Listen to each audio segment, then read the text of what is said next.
السلام علیکم ورحمۃ اللہ وبرکاتہ۔ الحمدللہ والصلاة والسلام علی رسول اللہ اما بعد۔ اعوذ باللہ السمیع العلیم من الشیطان الرجیم من حمزہ ونفخہ ونفثہ۔ قال نبینا محمد صلی اللہ تبارک و تعالی علیہ وآلہ وسلم وإیاکم والکذب فإن الکذب یہدی الی الفجور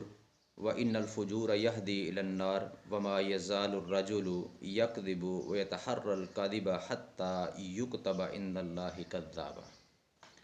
رواہ مسلم۔ رسول اللہ صلی اللہ علیہ وسلم نے فرمایا کہ جھوٹ سے بچو۔ فَإِنَّ الْكَذِبَ يَهْدِي إِلَى الْفُجُورِ، کیونکہ جھوٹ جو ہے وہ مزید گناہوں کی طرف، نافرمانیوں کی طرف لے کے جاتا ہے۔ جیسے کہتے ہیں ایک جھوٹ سے بچنے کے لیے، اس کو چھپانے کے لیے 100 جھوٹ اور بولنے پڑتے ہیں،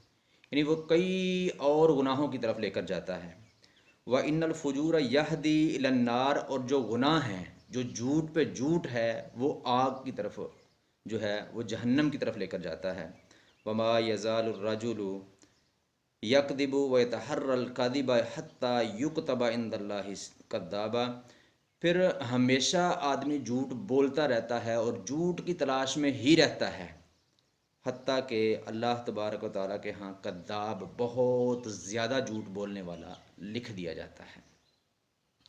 تو یہ جھوٹ بولنا اتنا قبیح جو ہے وہ جرم ہے کہ اس سے رسول اللہ صلی اللہ علیہ وسلم نے منع فرمایا ہے، اور اس کے بولنے والے کے بارے میں جو ہے وہ سخت وعید جو ہے وہ بیان فرمائی ہے۔ اس طرح رسول اللہ صلی اللہ علیہ وسلم نے تو مذاق میں جھوٹ بولنے سے بھی منع فرمایا،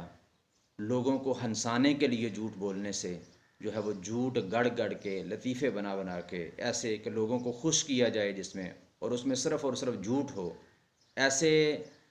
جو ہے وہ لطیفوں سے، ایسی باتوں سے رسول اللہ صلی اللہ علیہ وسلم نے منع فرمایا۔ اس کے بارے میں بھی سخت وعید جو ہے وہ بیان فرمائی۔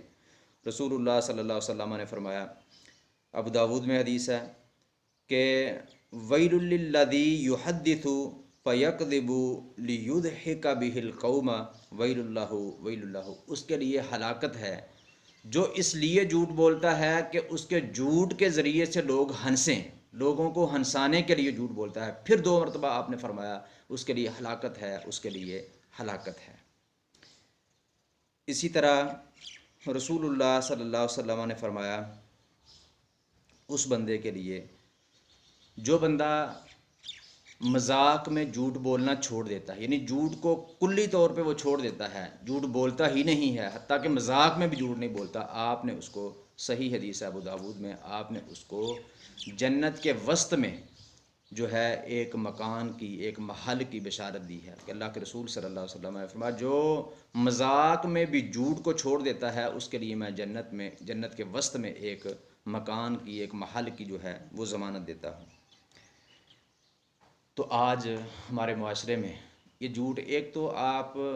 دیکھتے ہیں فیس بک پہ، واٹس ایپ پہ، سوشل میڈیا پہ کہ یہ ایسے ایسے لطیفے بنا کے جس میں محض جھوٹ ہوتا ہے اور لوگوں کو ہنسانا مقصود ہوتا ہے، ایسے جو ہے وہ بنا کے تو آگے جو ہے وہ لوگوں کے پاس بھیجے جاتے ہیں، لوگ اس سے خوش ہوتے ہیں، ہنستے ہیں، اور اس سے جو ہے اس کا کوئی مقصد اور نہیں ہوتا۔ اور اسی طرح یہ مہینہ جو آج ہمارے اندر شروع ہوا ہے اپریل کا، تو اس میں بھی اس کی جو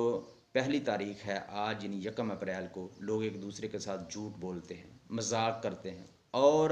ایسے جھوٹ کو وہ وعید والا جھوٹ، وہ گناہ والا جھوٹ وہ سمجھتے ہی نہیں ہیں کہ مذاق کرتے ہیں، جھوٹ بولتے ہیں کسی کو پریشان کرنے کے لیے، حیران کرنے کے لیے، اور اس کے اتنے نقصانات، ایک تو اس سے آخرت تباہ ہوتی ہے، اور دوسرا اس سے دنیاوی نقصانات بھی بے شمار ہوتے ہیں۔ مثلاً کوئی کہیں اور رہتا ہے، اس کا کوئی رشتہ دار، کوئی بیٹا اس کا کہیں اور رہتا ہے، تو اس کو یہ کہہ دیا جاتا ہے تیرا بیٹا فوت ہو گیا ہے، یا تیرے بیٹے کا کاروبار جو ہے وہ تباہ ہو گیا ہے، اس کے جو ہے کاروبار کو آگ لگ گئی ہے، تو وہ اب برداشت کر سکے یا نہ کر سکے یہ تو بات کی بات ہے۔ کئی ایک نقصانات ایسے کہ اس کو کہا جاتا ہے تیرے فلاں کو فلاں ہو گیا ہے، تیرا بیٹا فوت ہو گیا، تو وہ برداشت نہیں کر سکتا، اس کو اٹیک ہوتا ہے، بیٹا تو صحیح سلامت ہوتا ہے، وہ فوت ہو جاتا ہے۔ تو یعنی جہاں پہ اس کے اخروی نقصانات ہیں، دنیاوی بھی اس کے نقصانات ہیں۔ اپریل فول کے نام سے اس کو جو ہے وہ منایا جاتا ہے، اور کفار کی یہ تقلید ہے، تو کئی ایک اس کے جو ہے وہ نقصانات ہیں۔ تو ایسا جھوٹ بولنے والا بعض اوقات اس کا جھوٹ جو ہے وہ دور دور تک پھیل جاتا ہے، اور اس کے بارے میں بڑی سخت وعید صحیح بخاری میں حدیث ہے۔ رسول اللہ صلی اللہ علیہ وسلم، جندب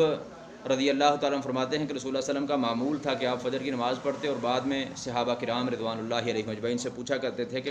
کیا کسی کو خواب آیا ہے؟ تو اگر کسی کو خواب آیا ہوتا وہ بتاتا تو آپ صلی اللہ علیہ وسلم اس کی تعبیر فرما دیتے۔ تو اسی طرح معمول کے مطابق ایک دن رسول اللہ صلی اللہ علیہ وسلم نے صحابہ کرام سے پوچھا کہ کسی کو خواب آیا ہے؟ تو کسی نے جواب نہیں دیا، تو آپ نے فرمایا آج مجھے ایک خواب آیا ہے۔ پھر آپ نے اپنا خواب سنایا کہ 2 بندے آئے، انہوں نے مجھے اٹھایا اور ارض مقدسہ پر لے گئے، اور آپ صلی اللہ علیہ وسلم کو، وہ 2 فرشتے تھے، آپ کو جو ہے اس رات مختلف لوگوں کو دکھایا گیا، مختلف عذابات میں مبتلا جو ہے وہ تھے۔ تو ان میں سے ایک بندہ، رسول اللہ صلی اللہ علیہ وسلم نے فرمایا میں نے دیکھا وہ بیٹھا ہوا تھا، ایک بندہ اس کے پاس کھڑا تھا، اس کے پاس ایک آلہ تھا، وہ اس کی باچھ میں ڈالتا تھا اور اس کو کھینچتا تھا، گدی تک لے جاتا تھا، اور اسی طرح دوسری باچھ میں ڈالتا تھا، اس کو کھینچتا تھا اور گدی تک لے جاتا تھا۔ تو اس طرح اس کی دونوں باچھیں جو ہیں وہ گدی تک چلی جاتی، پھر اس کو چھوڑ دیتا اور پھر وہ اپنی جگہ پہ صحیح ہو جاتی، پھر اس کو بار بار اسی طرح وہ کرتا تھا۔ تو میں نے ان سے پوچھا کہ یہ کون ہے؟ تو انہوں نے کہا آگے چلو۔ آگے جا کے جب انہوں نے سب کی جو ہے وہ بتایا کہ فلاں بندہ فلاں تھا، فلاں فلاں تھا، تو انہوں نے کہا کہ وہ بندہ جس کی باچھوں کو چیرا جا رہا تھا وہ تھا کہ وہ گھر سے نکلتا تھا تو جھوٹ بولتا تھا، اور اس کا جھوٹ دور دور تک پھیل جاتا تھا۔ تو ایسے لطیفے جو ہیں ہم فیس بک پہ، سوشل میڈیا پہ، واٹس ایپ پہ جو ہے وہ شیئر کرتے ہیں، ایک دوسرے کو بھیجتے ہیں، تو وہ ہمارے لیے لمحہ فکریہ ہے کہ ہمارا وہ جھوٹ جس میں محض لوگوں کو ہنسانا، لوگوں کو خوش کرنا مقصود ہوتا ہے، یا کسی کو حیران کرنا، کسی کو جو ہے وہ خوش کرنا مقصود ہوتا ہے، وہ کہاں کہاں تک جاتا ہے۔ میرا وہ جھوٹ جو میں اپنے گھر میں بیٹھ کے، یا وہ ہے جس جگہ پہ میں ہوں وہاں پہ بیٹھ کے وہ گڑتا ہوں، وہاں پہ بیٹھ کے وہ بولتا ہوں، وہاں سے وہ شیئر کرتا ہوں، اور فیس بک پہ کتنے لوگ ان کو دیکھتے ہیں، اس کو دیکھتے ہیں، اور کتنوں کو اور بھیجتے ہیں، اور میرا وہ جھوٹ جو ہے وہ کتنی دور دور تک پھیلتا ہے۔ تو اللہ تبارک و تعالیٰ کے پیغمبر علیہ الصلوۃ والسلام نے اس کی اتنی سخت وعید جو ہے وہ بیان فرمائی، تو ہمیں اس سے کلی طور پہ جو ہے وہ اجتناب کرنا چاہیے۔ اپریل فول سے یا کسی بھی قسم کے جھوٹ سے جو ہے، اللہ رب العالمین سے دعا ہے کہ اللہ تبارک و تعالیٰ کتاب و سنت کو صحیح معنوں میں سمجھنے، عمل کرنے اور دوسروں تک پہنچانے کی توفیق عطا فرمائے۔ وما توفیقی الا باللہ۔